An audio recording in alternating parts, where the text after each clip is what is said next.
تو طائف کے دونوں پہاڑوں کو آپس میں ملا دیا جائے گا اور طائف کا نشان مٹا دیا جائے گا۔ آپ کیا چاہتے ہیں؟ میرے سرکار گردن جھکائے بیٹھے تھے، اس لیے کہ پورا وجود لہو لہان تھا، کپڑے پھٹے ہوئے تھے۔ میرے آقا نے چہرے جبریل کی طرف دیکھا، آنکھ میں آنسو جھلملانے لگے اور سرکار فرماتے ہیں جبریل میرے اللہ سے کہہ دے کہ اس نے مجھے لوگوں کے لیے عذاب نہیں بلکہ رحمت بنا کر کے بھیجا ہے۔ جبریل میں امید کرتا ہوں یہ مجھ پر ایمان نہیں لاتے تو ان کی آنے والی نسلیں مجھ پر ایمان لائے گی۔ میں ان کے لیے دعا کرتا ہوں اللہم اہدی قومی فَإِنَّهُ لَا يَعْقِلُونَ، اللہ اس قوم کو ہدایت عطا فرما، انہیں عقل نہیں، انہیں شعور نہیں ہے۔ آپ غور فرمائیں جناب نوح کی پیشانی پہ ایک پتھر آیا تو پوری قوم کے لیے دعائے ضرر کر دی گئی، یہاں تو پورا وجود لہو لہان ہو گیا ہے، لیکن اس قوم کے لیے میرے رسول نے دعائے ضرر یعنی بد دعا نہیں کیا بلکہ ان کو دعا دی میرے آقا نے۔ اور پھر دنیا نے دیکھا فتح مکہ کے بعد پورا طائف میرے رسول کے قدموں میں آنے پر مجبور ہو گیا ہے۔ میرے آقا علیہ السلام کے دیوانوں آپ مجھے بتائیں کہ جو رسول کافروں پر اتنے مہربان ہوں وہ رسول مومنوں کے لیے رؤوف بھی ہے اور رحیم بھی ہے، ان کا کرم کتنا ہے، امت سے کتنا پیار کرتے ہیں۔ میرے آقا صلی اللہ علیہ وسلم کے دیوانوں بس ایک بات بتاؤں گا، زیادہ نہیں، اس لیے کہ انشاءاللہ پھر 2 پروگرامات مزید اور ہیں، اس میں کچھ باتیں ہوگی، ٹائم بھی ختم ہو رہا ہے۔ بس ایک بات بتاؤں گا، حضور امت پر کتنے مہربان ہے، کتنے مہربان ہے، کتنی مہربان ہے، امت سے کتنی مہربانی کرتے ہیں۔ بس ایک بات، رسول اللہ کی شہزادی مخدومہ کائنات ملکہ فردوس بری سیدہ طیبہ طاہرہ خاتون سیدہ فاطمۃ الزہرا سلام اللہ علیہا الف الف مرہ فی کل لمحہ۔ سیدہ فاطمۃ الزہرا اپنے بابا کی بارگاہ میں آئی بہت توجہ کے ساتھ۔ میرے وہ بھائی جو کسی کے بہکاوے میں آ کے کہتے ہیں میلاد منانا شرک ہے، جھنڈا لگانا کہاں سے ثابت ہے، میں کہتا ہوں تھوڑا سا دل کھولو اور بات انصاف سے سنو، توجہ سے سنو، پھر آپ کریں یا نہ کریں آپ کی مرضی۔ جو نہیں کرتے ہم ان پہ زور نہیں دیتے، لا اکراہ فی الدین، لیکن جو کرتے ہیں میں کہتا ہوں انہیں منع مت کرو، مت اختلافی باتیں مت کرو، امت میں انتشار مت پھیلاؤ۔ اللہ کو اختلاف پسند نہیں ہے، اگر تم نہیں کرتے یہ تمہاری اپنی طبیعت ہے۔ جو کرتے ہیں انہیں مت کہو، بہکاؤ مت، ان کو گمراہ مت کرو، ان کے ساتھ اختلاف مت کرو۔ سیدہ فاطمۃ الزہرا سلام اللہ علیہا اپنے بابا جان کی بارگاہ میں آتی ہے، عرض کرتی ابا جان کیا آپ نے میرے لیے یہ نہیں کہا کہ فاطمہ میرے کلیجے کا ٹکڑا ہے؟ سرکار نے فرمایا بیٹی یقیناً تو میرے دل کا ٹکڑا ہے۔ کہا بابا جان ایک بات پوچھنا ہے، توجہ فرمائیں، بالخصوص ہر ایک کی توجہ۔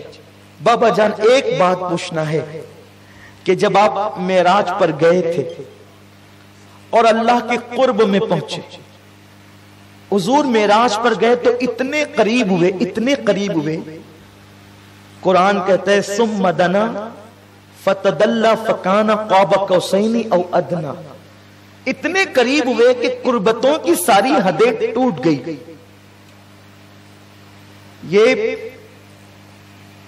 قوسین جو ہے نا، قوسین یہ دونوں بھووں کو بھی کہتے ہیں عربی میں، قوسین۔ اور قرآن کہتا ہے کہ وہ رسول اللہ سے اتنے قریب ہو گئے کہ 2 بھووں سے بھی کم کا فاصلہ رہ گیا۔ اگر یہ کہا جاتا کہ 2 بھووں کے اتنا فاصلہ رہا ہم اندازہ کر لیتے کتنا رہا، لیکن قرآن کیا کہتا ہے 2 بھووں سے بھی کم کا فاصلہ۔ سورہ والنجم اٹھا کر دیکھ لیں، ہمارے حفاظ یہاں بیٹھے ہیں، علماء بیٹھے ہیں، 2 بھووں سے بھی کم کا فاصلہ رہا۔ اب آپ مجھے بتائیں کم کتنا؟ قرآن نے نہیں بیان کیا، اس لیے اتنا یا اتنا کوئی نہیں کہہ سکتا۔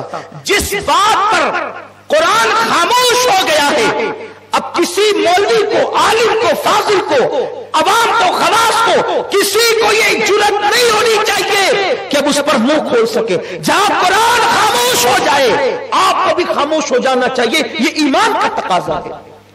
قرآن جہاں خاموش ہے وہاں تم بولتے کیسے ہو؟ تو خدا نے کہا، قرآن نے کہا کہ 2 کمان سے بھی کم کا فاصلہ رہ گیا، یعنی اتنے قریب ہو گئے کہ سارے فاصلے مٹ گئے. وہ جلوے ظاہر لمحے باطن میں گم ہو گیا. وہ قطرہ بحر معانی میں فنا ہو گیا. ذات مصطفیٰ ذات خدا میں فنا ہو گئی. یہ تو بات ہے. تو ابا جان آپ اتنے قریب گئے خدا کے کہ ساری حدیں ٹوٹ گئی. تو اللہ نے آپ سے بہت باتیں کی. باتوں کا ذکر اتنا آیا فَأَوْحَا إِلَىٰ عَبْدِهِ مَا أَوْحَا. اللہ نے جو وحی کرنی تھی اپنے محبوب کو کر لی. اور یوں بھی محب اور محبوب کی بات میں غیروں کو کیا تعلق؟ جب باتیں محبوب کی ہوتی ہے محب سے، محب کی ہوتی ہے محبوب سے، تو اس کو راز میں رکھی جاتی ہے نا. تو اللہ فرماتا ہے فَأَوْحَا إِلَىٰ عَبْدِهِ مَا أَوْحَا. جو باتیں کرنی تھی اللہ نے کر لی. اللہ نے کسی کو نہیں بتائی اور حضور نے بھی کسی کو نہیں بتائی. دونوں نے کسی کو نہیں بتائی. لیکن آئی ہے سیدہ فاطمہ، کہتی ہے بابا جو باتیں کی ہے نا ان میں سے مجھے ایک بات بتا دیں، کوئی ایک ہی بتا دیں. بعض روایتوں میں یوں کہا کہ حضور سے جو باتیں کی وہ مجھے بتائیں. تو آقا نے فرمایا بیٹی میں سب تو نہیں بتاتا لیکن ایک بات بتاتا. ایک بات صرف بتاتا ہوں بیٹی، ایک بات، سب نہیں ایک. وہ ایک کیا بتائی؟ ارشاد ہوتا ہے میری بیٹی جب میں اپنے اللہ کے قرب میں پہنچا، نہ جہاں کسی کی سوچ جا سکتی ہے، جہاں کیف کے پر جلتے ہیں، جب میں اپنے اللہ کے قرب میں پہنچا تو میرے اللہ نے مجھے 70,000 مرتبہ کہا حبیب مانگ لے کیا مانگتا ہے. حبیب مانگ لے کیا مانگتا ہے. حبیب مانگ لے کیا مانگتا ہے. کتنی مرتبہ؟ 70,000 مرتبہ. سیدہ مچل گئی، مچل گئی. پھر پوچھتی بابا جب اس نے 70,000 مرتبہ کہا مانگ لے محبوب تو کیا مانگتا ہے، تو آپ نے کیا کیا مانگا بابا؟ میرے آقا فرماتے بیٹی وہ جب جب کہتا نا مانگ لے کیا مانگتا ہے تو میں کہتا میری امت کو بخش دے. وہ کہتا ہے مانگ لے کیا مانگتا ہے، میں کہتا میری امت کو بخش دے. وہ کہتا ہے مانگ لے کیا مانگتا ہے، میں کہتا میری امت کو بخش دے. بیٹی وہ 70,000 بار کہتا رہا مانگ لے کیا مانگتا ہے، میں 70,000 بار یہی جواب دیتا رہا میری امت کو بخش دے. اس کے کرم کو جوش آ گیا. اس نے فرمایا محبوب گھبرا نہیں، غم نہ کر، اتنے قریب اسی لیے بلایا ہے. ارے کچھ اور بھی تو مانگ. میں نے کہا میری امت کچھ اور بھی تو مانگ. میں نے کہا میری امت. اس نے کچھ اور بھی تو مانگ. کہنے کا میری امت. پھر اس نے کہہ دیا حبیب قیامت میں تجھے رسوا نہیں کروں گا. قیامت کے دن تیری امت کی عمل نہ دیکھوں گا. تو جس کو چاہے گا میں اس کو بے حساب جنت عطا کر دوں گا.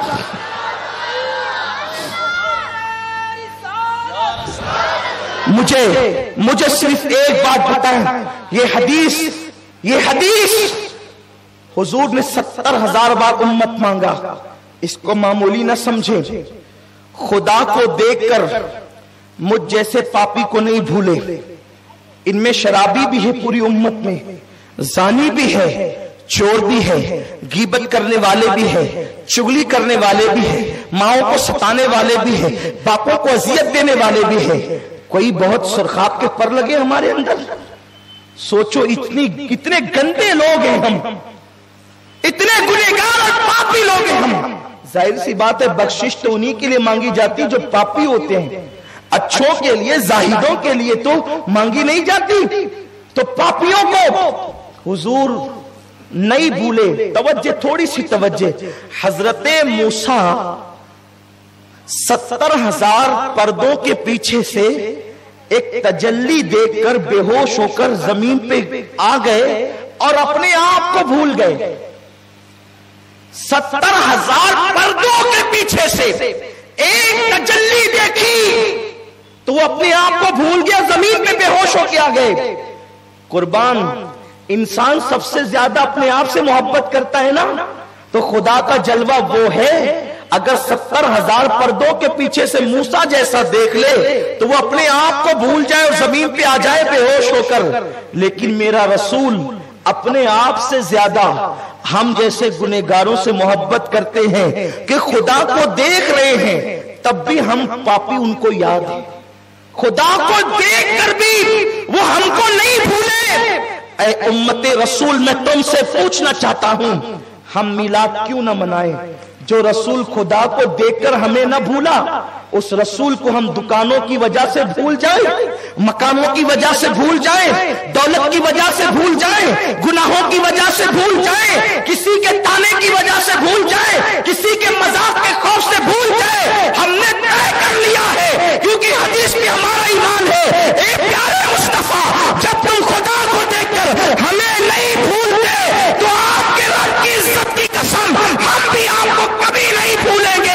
ہم اپنے باپ کو یاد کرے یا نہ کرے, ہر سال میلاد النبی پر آپ کا جشن منا کر آپ کو یاد کریں گے, یاد کرائیں گے, تاکہ تاریخ ولادت کو نہ بھولے نسلیں. جشن میلاد نبی یوں ہی مناتے رہیے, جو نہ بھولا ہم غریبوں کو رضا یاد اس کی اپنی عادت دیجیے. آپ مجھے بتائیں, جو خدا کو دیکھ کر نہیں بھولتا ہم اس رسول کو بھول جائیں. اور میں تو ان بھائیوں سے بھی کہتا ہوں, کسی کے بہکاوے میں آ کے کہتے ہیں کیا ملتا ہے میلاد سے, ہم کہتے ہیں اتنا بھی حق اس رسول کا نہیں جو ہندوستان کو آزاد کرائے.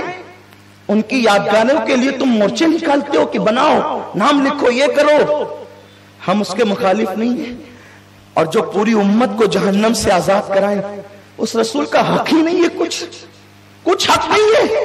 انصاف سے کام لو, انصاف سے کام لو. اگر کوئی بندہ ایک مدرسہ قائم کرے تو ہر سال اس کی یاد منائی جاتی ہے, مدرسے کا 7 سالہ منایا جاتا ہے, سلور جبلی منایا جاتا ہے, گولڈن جبلی منایا جاتا ہے. ان مدرسوں کو مدرسہ بنایا کس نے؟ مصطفیٰ کے قدموں نے. تو جس رسول کے صدقے میں سب ملا انہیں بھول جاؤ اور پھر سب کو مناتے رہو. مجھے بتاؤ ہم سے بڑا ظالم کون ہوگا اگر حضور کو بھول گئے, میلاد النبی کو بھول گئے. میرے آقا صلی اللہ علیہ وسلم کے دیوانوں, لوگ کہتے ہیں کیا صحابہ نے منایا؟ آپ کیوں یہ کہتے ہیں کہ صحابہ نے نہیں منایا؟ صحابہ نے منایا, ہم دلیلیں دیتے ہیں, انشاءاللہ آگے پڑھیں گے دلیلیں. صحابہ نے بالکل منایا. صحابہ نے تو اونٹ بھی ذبح کی. صدیق اکبر ہر سال اونٹ ذبح کرتے تھے. الحاوی للفتاوی اٹھا کر کے دیکھو, ہر سال ذبح کرتے تھے اونٹ حضور کی میلاد کے موقع پہ. بات اتنی ہے آپ کو علم نہیں ہے. اب میں آپ سے پوچھتا ہوں, یہ بتاؤ اللہ ایک ہے, آپ کیسے ثابت کریں گے؟ ہے ہر ایک میں صلاحیت کے قرآن سے ثابت کر دیں؟ بولو, نہیں کر سکتے. تو اسی طرح جب خدا کا وجود ہر مسلمان قرآن و حدیث سے ثابت نہیں کر سکتا, وہ تو اتنا کہتا ہمارے نبی نے کام مانتے ہیں, ویسے ہر مسلمان میلاد النبی صحابی نے منایا یہ ثابت نہیں کر سکتا. یہ تو علماء کا کام ہے. اور اگر کسی کو شک ہے کہ صحابی نے نہیں منایا, ہم کہتے ہیں آؤ ہمارے پاس, بیٹھو, سمجھو. اور بات اتنی ہے, جب تم یوم اقبال منا سکتے ہو, جب تم یوم آزادی منا سکتے ہو, 15 اگست لوگ جلسے کرتے ہیں یار, تقریریں کرتے ہیں, میں کہتا ہوں بے شک ہم بھی کرتے کریں گے, لیکن حضور علیہ السلام نے تو صرف ہندوستان نہیں پوری انسانیت کو آزاد کرایا ہے. میرے رسول کے کتنے احسانات ہیں, ہم کیوں نہ منائے اس دن کو. اس کے بعد لوگ اپنے مخصوص انداز کے جھنڈے بھی لہراتے ہیں. اس وقت سفید اور کالے رنگ کی ایک عجیب سی پٹی میں نے لہراتے ہوئے دیکھی ہے, وہ عجیب سا مجھے لگتا ہے. حیرت ہے, مولوی کا بنایا ہوا جھنڈا اگر ہر سال لہرایا جا سکتا ہے تو کیا رسول اللہ کے نام پہ جھنڈا ہر سال لہرایا نہیں جا سکتا؟ کیوں آخر کیوں؟ اس کا مطلب یہی ہے کہ آپ اگر یہ کرنا نہیں چاہتے, کرنے نہیں دینا چاہتے, تو آپ کے دل میں کہیں نہ کہیں رسول اللہ سے عداوت, کہیں تو آپ کے دل میں عداوت دشمنی ہے. ورنہ آپ نے کسے روکا, کب روکا؟ اگر ہمت ہے تو یوم اقبال منانے والوں کو روکو، اگر ہمت ہے یوم غالب منانے والوں کو روکو، اگر ہمت ہے تو مدارس کے سالانہ اجلاس اور گولڈن جبلی، سلور جبلی اور جشن 7 سالہ کو روکو۔ آپ اس وقت خاموش رہتے ہیں، آپ میلاد پر ہی کیوں بولتے ہیں؟ کلمہ پڑھانے کا بھی احسان گیا، سوچو۔ اور میلاد النبی کی برکتیں کیا ہے؟ بس میں ایک روایت پڑھوں گا، ایک روایت میلاد النبی کی برکتیں کیا ہے۔ اس سے پہلے میں صدیق اکبر کی ایک حدیث پڑھ دوں۔ سیدنا ابو بکر صدیق فرماتے ہیں، جس کو النعمت الکبریٰ میں محقق خاتم الحفاظ علامہ جلال الدین سیوطی لکھتے ہیں۔ یہ سیوطی کون ہے؟ یہ سیوطی کوئی معمولی آدمی نہیں ہے۔ جو مورخ ہوتا ہے اکثر وہ محدث نہیں ہوتا، جو محدث ہوتے اکثر وہ مورخ نہیں ہوتا۔ یہ جلال الدین سیوطی وہ ہے جو فقیہ بھی ہیں، محدث بھی ہیں، مورخ بھی ہیں۔ انہیں لوگوں نے امام اہل سنت تک نے خاتم الحفاظ لکھا۔ جس سیوطی کی جلالین میں سے، کیوں؟ اس لیے کہ 2 جلال الدین کی کتاب کو جلالین کہا جاتا ہے، ان میں سے ایک تفسیر جو عالم کو عالم بنانے کے لیے جب ہم مدرسے میں اپنے بچوں کو بھیجتے ہیں تو جلالین پڑھائی جاتی ہے، اس میں سے ایک کے مصنف امام جلال الدین سیوطی ہے۔ اور یہ سیوطی وہ بزرگ ہیں جن کو پوری زندگی میں 72 مرتبہ رسول اللہ کا دیدار عالم بیداری میں نصیب ہوا ہے۔ یہ وہ امام سیوطی ہے۔ وہ اپنی کتاب نعمت الکبریٰ میں لکھتے ہیں کہ سیدنا ابو بکر صدیق نے کہا، جس نے میلاد کے لیے 1 روپیہ خرچ کیا، کتنا عاشقوں کی میلاد والوں کی طرح آواز آئے، جس نے، کون کہہ رہی ہے؟ ابو بکر صدیق، جس نے میلاد النبی میں 1 روپیہ خرچ کیا، اللہ جنت میں اس کو میرے ساتھ داخل فرمائے گا۔ ایک خرچ کرنے والے کے لیے یہ ہے۔ اور حوالہ کتاب کا نعمت الکبریٰ، مصنف کا نام امام سیوطی، اور یہ صرف صدیق اکبر کا قول آج پڑھا ہے۔ آج تو پہلا پروگرام ہے نا، انشاءاللہ آگے کے پروگرامات میں پڑھیں گے۔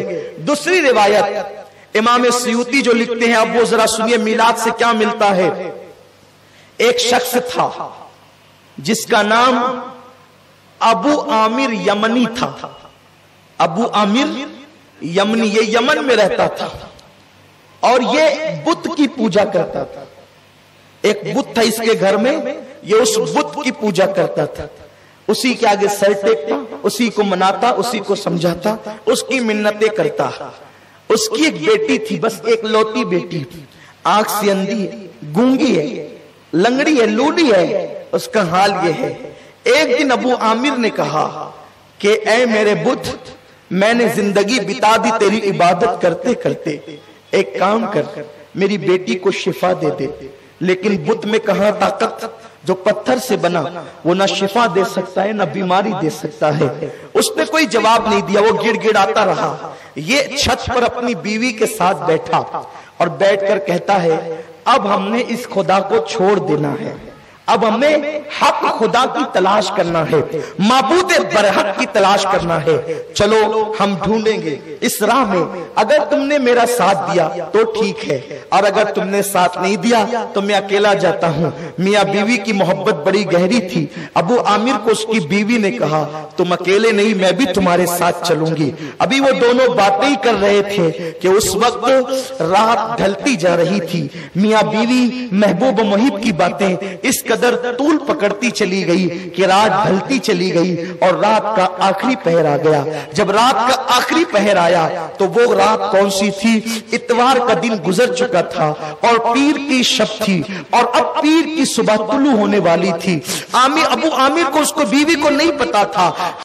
خدا کو ڈھونڈنے جا رہے ہیں، آج وہ خدا کوئی خاص کام کا ظہور کرنے والا ہے۔ رات کا آخری پہر آیا تو انہوں نے کیا دیکھا کہ اوپر نور ہی نور ظاہر ہوا، انوار ہی انوار ظاہر ہوئے۔ جب کرم ہوتا ہے غم سبھی راحتوں تسکین میں ڈھل جاتے ہیں، جب کرم ہوتا ہے حالات بدل جاتے ہیں۔ نور ہی نور ہوا، انوار چھا گئے آسمانوں پر، اور گویا کہ نور کی قندیلیں زمین پر اترنے لگی۔ انہوں نے اوپر گھبرا کر دیکھا یہ کیا ہو رہا ہے، یہ کیا ہو رہا ہے؟ تو غیب سے آواز آئی، لوگوں مبارک ہو، مبارک ہو، آج اللہ کا آخری نبی جلوگر ہو چکا ہے، امام الانبیاء تشریف لا چکا ہے۔ اللہ اکبر۔ اس نے پوچھا یہ کون ہے؟ تو کہا کہ یہ جو ہے اللہ کا پیغمبر ہے، اللہ کا پیغمبر ہے۔ جب اس نے یہ آواز سنی تھی کہ ادھر جب اس نے اپنے بت کی طرف توجہ کی تو اس کا بت جو ہے وہ اوندے منہ ذلیل زمین پہ گر پڑا تھا۔ اس نے اٹھایا وہ پھر گرا، اس نے اٹھایا وہ پھر گرا، اور وہ زبان حال سے کہنے لگا آج میں اپنی جگہ بیٹھ نہیں سکتا، کیونکہ محمد رسول اللہ تشریف لا چکے ہیں، حبیب خدا آ چکے ہیں، وہ پیغمبر برحق آ چکے ہیں۔ اس نے کہا وہ ہے کہاں، یہ محمد ہے کہاں؟ تو اس نے جواب دیا وہ مکہ میں بی بی آمینہ کے گھر پیدا ہوا ہے۔ اتنا سننا تھا، ابھی اسی میں حیرت زدہ تھے وہ لوگ کہ جو گونگی لنگڑی لولی بیٹی تھی وہ اٹھ کر کے چھت پر آ کر کھڑی ہو گئی۔ دونوں میاں بیوی نے دیکھا تو یہ اچھی کیسے ہو گئی؟ تو کہا کہ میں اندھیرے میں پڑی ہوئی تھی، ان کی باتوں کا اسے علم نہیں تھا، اندھیرے میں پڑی ہوئی تھی، اتنے میں ایک نور نور ہی نور برسا، اور آنے والے نے کہا اے بچی تو کیوں پریشان ہے؟ اس نے کہا کہ میرا یہ حال ہے، میں اٹھ نہیں سکتی، میری پریشانی ہے، میری تکلیف ہے۔ تو اس نے کہا اگر تو محمد کے وسیلے سے دعا کر تو اللہ تجھے شفا عطا کرے گا، کیونکہ آج وہ اسی وقت پیدا ہوئے ہیں، جو ان کے وسیلے سے اس وقت دعا کرے اس کو منہ مانگی مرادیں ملے۔ بچی نے کہا میں نے محمد کے وسیلے سے دعا کی، اور جب اپنے بدن پہ پھیرا میں اٹھ کر کے کھڑی ہو گئی، جو آپ مجھے دیکھ سکتے ہیں۔ وہ اپنی بیوی کو لے کر، اپنی بچی کو لے کر مکے کی طرف روانہ ہو گئے۔ ابھی حضور نے اعلان نبوت نہیں کیا ہے، حضور کی ولادت ہی ہوئی ہے، جشن آمد رسول ہی ہوئی ہے، آقا کی آمد ہی ہوئی ہے، میلاد النبی ہی ہوئی ہے۔ یارو اگر یہ بات نعمت الکبریٰ میں نہ لکھی ہو ہم آپ کو غلامی لکھ سکتے ہیں، لیکن کتاب بتانا اپنا کام ہے۔ جب کتابوں میں یہ بات لکھی ہوئی ہے تو پھر کیا ہے؟ لوگ منکر کیوں ہیں، انکار کیوں کرتے ہیں؟ ابھی حضور نے نبوت کا اعلان نہیں کیا ہے، یہ شخص مکہ پہنچا، لیکن جب مکہ پہنچا تو چونکہ مکے کے اندر تو ایک عجیب بحران بپا تھا، کیونکہ لوگ اپنی آنکھوں سے دیکھ چکے ہیں وہ کعبہ جو دور ابراہیم سے جامد و ثاقب کھڑا ہے، وہ کعبہ 3 دن تک جھوم رہا ہے، 3 دن تک جھوم رہا ہے، کعبہ جھوم رہا ہے۔ میرے رسول نے میلاد منانے والوں کو محروم نہیں کیا۔ دیکھو کعبے نے میلاد منائی، بھائی جمعہ کے نہیں جمعہ، میلاد منائی کعبے نے، حضور نے اس کو مسلمانوں کا قبلہ بنا دیا، اور اس کے اندر بت کی آلائش تھی وہ سب پاک کر دیا۔ 3 دن تک کعبہ جھومتا رہا، اور حضرت آمینہ کے گھر کی طرف جھکتا رہا۔ وہ حضور کی طرف کیا جھکا؟ حضور نے کہا ہم کسی کا احسان توڑی رکھتے، تو ہماری طرف 3 دن جھکا، قیامت تک دنیا تیری طرف جھکتی رہے گی۔ لوگوں تم آج ذلیل اس لیے ہو رہے ہو، تم سب کی طرف احترام سے جھکنا چاہتے ہو، حبیب خدا کی طرف نہیں۔ حیرت ہے، حیرت۔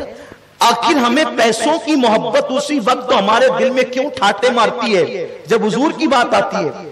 ہم سب کے نام پہ تو خرچہ کرتے ہیں۔ ماں باپ حج کو گئے، مالیگاؤں میں کون سی چوکھٹ ہے؟ پرانے دور سے لے کر اب تک ماں باپ حج کو گئے واپس آئے، خدا جانے حج قبول ہوا کہ نہیں ہوا، کوئی گارنٹی نہیں۔ بولو ہے گارنٹی؟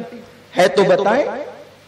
حج سے واپس آئے تو لکھا مرحبا اے حرم پاک سے آنے والے، مرحبا صاحب لولاک سے آنے والے۔ لائٹنگ لگ گئی، اور جنہوں نے یہ نہ لکھا کم سے کم لائٹنگ تو لگاتے ہی ہیں۔ بولو ہے کہ نہیں؟ لگاتے نا بھائیوں۔ میں تم سے پوچھتا ہوں کیوں لگ رہی ہے؟ بولے میرے ابا جی آ رہے ہیں۔ کہاں سے؟ حرم سے۔ میں نے کہا نادان، باپ حرم سے مقبول ہو کے آئے کہ